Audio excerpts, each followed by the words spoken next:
Day 30. Reading. The first clone in the world.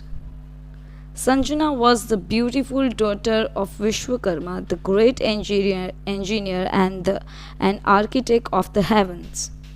He wanted Sanjana to marry a powerful god and advised her. There are only three suitable contenders for you. Vishwakarma told his daughter, three who can generate light in your life. Vidyut, the god of lighting, Agni, the god of fire, and Surya, the sun god. Whom would be like to marry, dear daughter? Sanjana thought for a while and said, lightning is temporary. It is only comes at night along with rain and thunder. Even fire arrives only when it's intentionally lit. The sun, however, holds a constant presence in the world and it helpful to mankind. So Surya is the most powerful of them all. I would like to marry him. An alliance was made and soon the two were happily wed. When Sanjana went to live with Surya after the wedding, she realized that he was everything she had ever desired in a husband. But she hadn't counted for one thing, the immense heat and he emanated. Surya's intensity was so fierce that Sanjana found it very difficult to live with him. Finally, she made an excuse so that she could visit her father to talk about this problem. When she explained the situation to him, Vishwakarma used his expertise to reduce the sun's energy. With the unused energy, brightness, and dust, Vishwakarma created three divine objects. The first object was to Pushpak Viman, the vehicle that could traverse all the realms.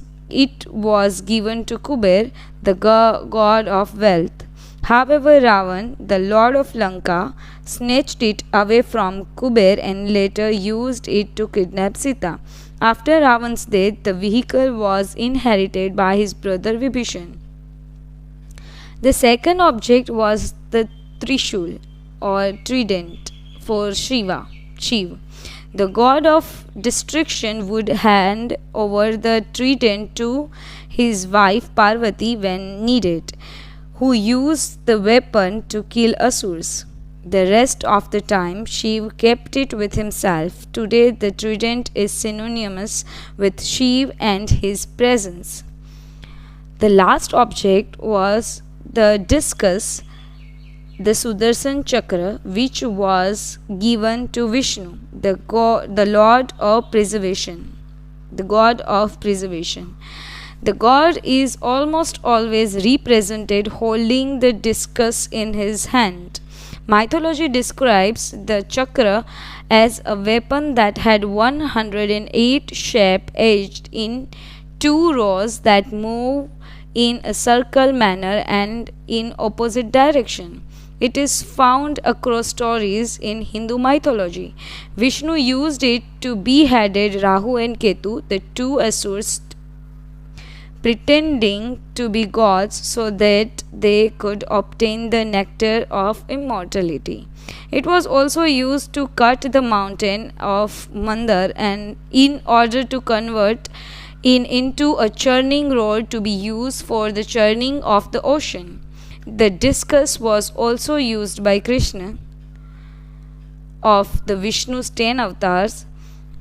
On rare occasions in the Mahabharata, the first time Krishna used it to beheaded Shishupal, who insulted him during a yagna, and the second time he used it to create an illusion of a sunset in order to facilitate the slaying of the enemy Jayadratha.